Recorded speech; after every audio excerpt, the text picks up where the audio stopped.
Kembali lagi di Generasi Mecin, perlu sepanik itukah kita menghadapi virus corona di Indonesia? Bersama narasumber saya sudah kedatangan satu narasumber lagi, ada Bapak Hafid Taftazani, Wakil Ketua Umum Asosiasi Bina Haji Umroh NU, betul ya Pak? Ya, selamat datang Pak Hafid. Sebelum saya ngobrol-ngobrol dengan narasumber saya berikutnya, saya ada VT nih, di mana katanya pemerintah Indonesia sedang berusaha keras untuk melobi pemerintah Arab Saudi supaya ibadah umroh tetap bisa dilanjutkan dan dilaksanakan secepat mungkin. Kita lihat dulu VT-nya.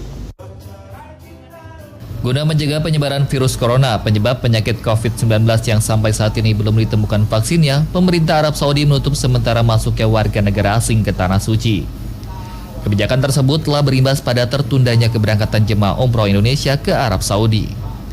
Meski demikian, juru bicara Wakil Presiden Masduki Baitlawi mengatakan, pemerintah Indonesia terus menempuh upaya diplomasi melalui duta besar dan konsulat jenderal di Arab Saudi agar mendapat pengecualian dari pemerintah Arab Saudi.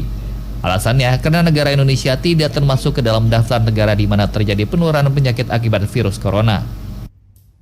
Oleh karena itu, atas inisiatif pelarangan dari negara Arab Saudi itu, kami dari pemerintah Indonesia melakukan langkah-langkah untuk proaktif melakukan lobby terhadap pemerintah Arab Saudi. Karenanya, Mas Duki menghimbau para calon jemaah umroh Indonesia dan agen perjalanannya yang telah mengalami kerugian materi dan waktu agar bersabar. Muhammad Ridwan, Jak TV. Ya, itu dia tadi VT di mana pemerintah Indonesia berusaha keras untuk melobi pemerintah Arab Saudi supaya masyarakat Indonesia tetap bisa ibadah umroh ke Mekah dan Madinah. Masih dari Hotel 88 Fatmawati bersama narasumber saya. Sebelumnya saya mau nanya ke Pak Hafid dulu nih, Pak Hafid. Per hari ini gimana dengan lobi-lobi pemerintah di Arab Saudi, Pak? Saya baru mendapatkan dari satu form dari Angkasa Pura Saudi Arabia bahwa mereka mengirimkan satu form dan satu instruksi kepada penerbangan agar mereka yang datang ke Saudi Arabia diberikan form. Form untuk diisi pada saat dia akan turun di Saudi Arabia, nama siapa, kebangsaan mana, alamat dari mana, datang dari mana. Dalam 14 hari dia telah melakukan perjalanan kemana. Di situ disebutkan ada 14. Yang lainnya hanya titik-titik other countries. Artinya bahwa Indonesia itu tidak masuk dalam kelompok 14 yang disebutkan secara khusus untuk tidak boleh masuk ke Indonesia.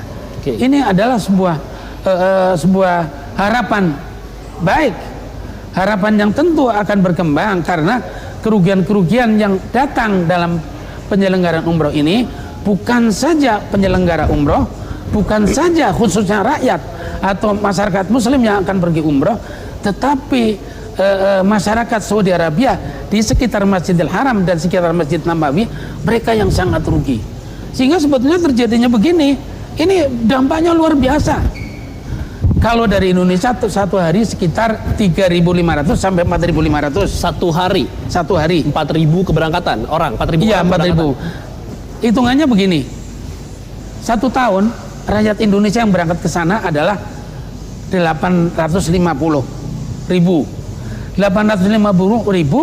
dibagi 7 bulan 7 bulan dibagi 30 hari, rata-rata 4.000 sampai 4.500 kali, katakanlah terendah adalah 25 juta satu paket, kali 4.000 itu hampir 120 miliar di dalam satu hari kerugian yang akan terjadi. Di Saudi Arabia satu hari kedatangan antara 25 sampai 30 ribu dari seluruh dunia ya? Dari seluruh dunia. Dalam satu minggu berarti kan mereka akan ada orang stay 200 ribu. Dalam satu hari kedatangan saja mereka itu akan kerugian. Kalau satu hari pembelanjaan hotel, transport dan lain sebagainya itu adalah $125, kalikan 8 hari, itu rata-rata satu hari itu akan ada di sana kerugian adalah 3.215 US dollar per harinya. Jadi kita ini menangis semua. Orang-orang yang akan pergi umroh itu juga sudah seperti apa? Mereka orang-orang Saudi Arabia nanti akan menganggur berapa lama? Karena apa? Ya karena dalam 1 minggu ini, karena dalam tanggal 7 tanggal berapa ini nanti sudah jemaah itu akan keluar semuanya. Pada mereka sudah keluar semuanya, transportasi nganggur, hotel kosong, catering sudah tidak masak lagi. Ya. Nah, mereka sudah sangat kerugian besar. Ya. Jadi dampaknya bukan hanya di calon jemaah umroh saja, tetapi si penerima si penerima umroh ini sendiri di sana. Nanti kita masih tunggu update-nya lagi karena memang kalau dihitung secara ekonomi kerugiannya cukup banyak ya Pak ya. Besar sekali. Oke, itu dari sisi umroh, ada lagi kerugian dari sisi importir. Nah, tapi sebelumnya makanannya masuk dulu nih. Ini snack dari Hotel 88 Fatmawati. Ini makanan kue tradisional sekali nih, Mbak. Apanya kue basah ya? Tuh, kita kasih lihat Ini dulu apa di sini. Mbak? Teh apa kopi? Ini empon-empon Pak, yang katanya rempah-rempah yang bisa meningkatkan imunitas. Ini on air apa tidak ini? On air, ngobrol kita on air ini? Masih Pak, Oh, masih. iya. Ini apa empon-empon ya Mbak ya? Siap. Terima kasih Mbak Dinda, terima kasih. Iya. Silakan kalau mau dimakan. Nah tadi kalau dari sisi penyelenggara umroh sehari 120 miliar hitungan kasar ya Pak Hampir ya? kasar Hampir seperti 120 miliar. Nah saya juga ada Pak Subandi nih, Ketua Umum Gabungan Importir Nasional seluruh Indonesia. Soal ekonomi barang, gimana Pak Subandi?